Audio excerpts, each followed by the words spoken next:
Assalamualaikum warahmatullahi wabarakatuh. Salam, Om Swastiastu, Namo Buddhaya, dan salam kebajikan untuk kita semua. Perkenalkan, saya Alicia Putri selaku pembicara 1 bersama rekan saya Miftahur Rahmah selaku pembicara 2 dan yang terakhir adalah Muhammad Dwiki selaku pembicara 3. Seperti yang kita tahu, pada awal tahun 2020, dunia telah diguncangkan dengan adanya suatu wabah virus COVID-19, di mana wabah virus ini pertama kali ditemukan di Wuhan, China, yang kemudian menyebar ke seluruh dunia. Dengan adanya pandemi COVID-19 ini, pemerintah dunia mau tidak mau harus memfokuskan kebijakannya ke dalam dua aspek, yaitu aspek yang pertama adalah aspek kesehatan dan aspek yang kedua adalah aspek perekonomian. Pemerintah Indonesia sendiri telah menciptakan peraturan pemerintah nomor 21 tahun 2020 mengenai perbatasan sosial berskala besar atau yang sering kita kenal sebagai PSBB. Tujuan dibentuknya peraturan pemerintah ini sejatinya adalah untuk menekankan jumlah penyebaran COVID-19 di Indonesia. Namun, belum sempat tujuan ini tercapai, pemerintah malah membuat kebijakan di aspek kedua, yaitu aspek perekonomian. Kebijakan yang saya maksud di sini adalah kebijakan yang normal. Kebijakan yang normal atau kenormalan baru adalah kebijakan yang dibuat oleh pemerintah yang dilatar belakangi karena adanya penurunan perekonomian akibat pandemi COVID-19 di Indonesia. Dampak lain dari penerapan new normal adalah pemerintah mulai membuka badan usaha milik pemodal besar atau pihak swasta, seperti contohnya dengan membuka mal-mal, hotel, serta tempat wisata. Meskipun tujuan awal dari pemberlakuan atau pembukaan mal-mal ini adalah untuk menstabilkan lagi perekonomian Indonesia, namun menurut data perekonomian Republik Indonesia berada pada minus 5,32% di kuartil 2, yang berarti kebijakan yang normal ini gagal dalam pencapaian tujuannya. Bukan hanya itu, di penerapan yang normal di sebagian daerah seperti contohnya di Surabaya, pemerintah malah memberlakukan jam malam, di mana pemberlakuan jam malam ini dirasa sangat tidak efektif dan memberatkan pihak kelas menengah ke bawah. Kenapa saya dapat berargumen demikian? Karena pada fakta di lapangan, masyarakat kelas menengah ke bawah seperti contohnya pedagang asongan, seperti contohnya pedagang nasi goreng, mereka memulai usahanya pada jam 5 sore sampai jam 1 malam, di mana puncak keramaian pembeli berada pada jam 11 sampai jam 12 malam. Dengan adanya perbatasan jam malam ini, pemerintah telah menekankan perekonomian mereka sehingga mereka tidak punya alternatif lain dalam mencari nafkah mereka. Oleh karena itu, kami menawarkan 3 solusi agar kebijakan di Indonesia dapat berjalan sebagaimana mestinya, yaitu solusi yang pertama adalah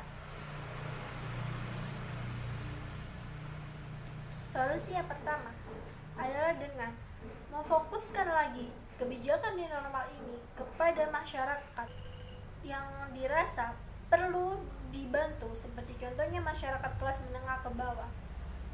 Lalu dengan pemerataan protokol kesehatan, karena pada fakta di lapangan masyarakat kelas menengah ke bawah tidak mendapatkan fasilitas kesehatan sebagaimana mestinya.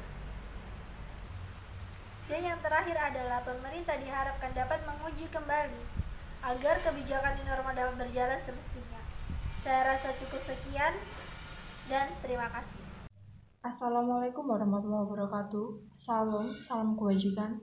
Saya Miftahur Rahmah selaku pembicara 2 kelompok ini akan memberikan argumen dan menyampaikan data guna mendukung pernyataan rekan saya dari pembicara 1. Kelompok ini setuju jika new normal merupakan kebijakan yang memihak kepada kapitalis. New normal sendiri awalnya bertujuan baik untuk memulihkan perekonomian rakyat akibat pandemi COVID-19.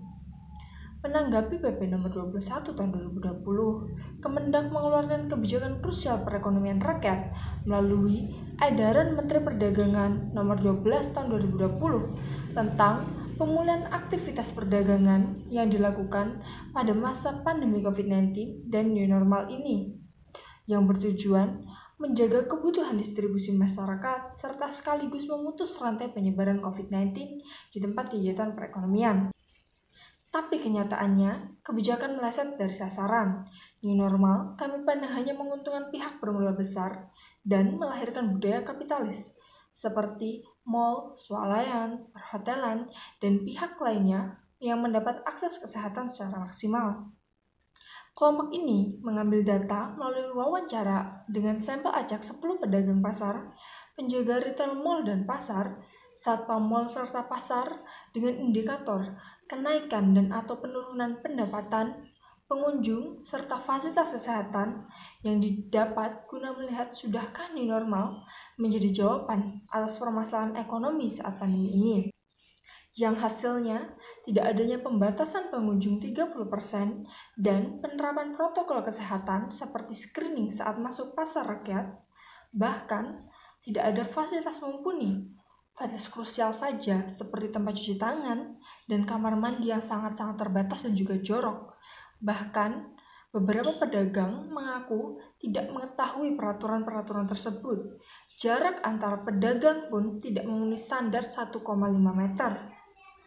Tidak adanya pembatasan pengunjung bukan berarti pendapatan normal. Para pengunjung pasar mengaku takut ke pasar karena mengkhawatirkan biaya kesehatan sendiri. Karena tidak adanya jaminan pasar terbebas dari COVID-19 yang mengakibatkan pedagang-pedagang merugi. Berbeda dengan mal yang mendapat fasilitas mumpuni dan pengunjung yang dibatasi sesuai aturan, namun masalah lain muncul dengan pengakuan harga stand mal yang masih stabil dan menyusahkan yang menyewa karena kunjungan yang seperti kita ketahui dibatasi. Pemodal mal besar menilai sudah merasakan dampaknya normal, sedangkan masyarakat kecil terus merugi di masa ini. Dengan kesimpulan, dua tujuan yang ingin dicapai oleh edaran Kemendak tidak berhasil. Pertama, gagal mengangkat perekonomian rakyat, karena sebagai negara yang terbuka, perekonomian Indonesia tidak kebal terhadap gejolak dunia. Berbagai badan ekonomi internasional seperti Bank Dunia memperkirakan pandemi ini akan mengikis pertumbuhan ekonomi nasional hingga hanya berada pada kisaran minus 3,5% sampai 2,1% saja pada 2020 ini. Senada dengan Bank Dunia, IMF juga memproyeksikan pertumbuhan ekonomi Indonesia hanya sebesar 0,5% pada 2020 ini. Hal ini jelas merupakan sebuah koreksi besar dari tingkat pertumbuhan sebesar 5,02% yang tercatat pada tahun 2019 lalu. Demikian pula, sementara dari sisi sosial ekonomi, beberapa lembaga memperkirakan akan terjadi tambahan antara 116 juta atau sekitar 0,44% hingga 9,6 juta atau sekitar 3,6% penduduk miskin pada 2020. Dampak general lain yang muncul adalah ekspor dan impor, bahan baku dan barang, dan juga modal. Produksi turun, barang langka, dan harga barang yang terus-terus meningkat, sehingga menimbulkan inflasi. Kenaikan harga barang yang disertai penghasilan yang menurun merupakan kondisi fatal daya beli masyarakat di saat pandemi ini. Dan yang kedua, gagal menekan penyebaran rantai COVID-19, khususnya di tempat kegiatan perekonomian, karena kurva masih saja terus meningkat. Pada tanggal 5 Agustus saja dilaporkan sebanyak 116.000 kasus positif dan mirisnya sebanyak 5.452 meninggal dunia. Dengan dimulainya fase new normal ini, Indonesia, maka sebuah perencanaan di berbagai aspek sosial di masyarakat seyogyanya sudah tersedia. Berbagai institusi pemerintah memang sudah menyiapkan satu protokol aman seperti Bappenas, yaitu protokol bagi masyarakat dalam melakukan kegiatan aktivitas sosial ekonomi di masa pandemi ini, yang mengacu pada kriteria Badan Kesehatan Dunia atau WHO. Akan tetapi, berbagai protokol ini saja tidak cukup, karena kehadirannya hanya dimaksud sebatas untuk menerapkan tindakan preventif penyebaran virus COVID-19 yang pada akhirnya harus bertujuan untuk menyelamatkan kehidupan dan penghidupan masyarakat dengan mengatur pola aktivitas sosial ekonomi yang dilakukan. Berbagai protokol ini serupa dengan kebijakan yang dikeluarkan oleh pemerintah yang seyogyanya harus dikoordinasikan lintas instansi serta antar pemerintah pusat, provinsi, daerah, bahkan seharusnya pemerintah desa. Hal ini untuk mencegah terjadinya tumpang tindih kebijakan maupun secara horizontal ataupun vertikal yang kemudian malah menyebabkan kebingungan masyarakat dan ketidakefektifan dalam penerapannya. Contoh mutakhir di mana penerapan kebijakan new normal ini malah menjadi kontraproduktif adalah aturan terkait keharusan mendapatkan surat izin keluar masuk atau SIKM dalam beraktivitas di luar rumah di era new normal ini yang ditetapkan beberapa pemerintah daerah. Dalam praktiknya, aturan ini menjadi beban yang memberatkan masyarakat karena selain mengurusnya yang berbelit, juga mengakibatkan biaya yang tidak kecil. Belum lagi, aturan keharusan menjalani PCR atau rapid test yang dikeluarkan gugus tugas percepatan penanganan COVID-19 sehingga tidak mengherankan jika new normal ini tidak berjalan seperti semestinya. Sekian dari saya. Wassalamualaikum warahmatullahi wabarakatuh. Assalamualaikum warahmatullahi wabarakatuh. Saya Muhammad Wiki sebagai pembicara ketiga dari kelompok kami akan melanjutkan argumen dari kelompok kami mengenai kebijakan new normal yang kami rasa lebih condong kepada kaum kapitalis. Mengapa demikian?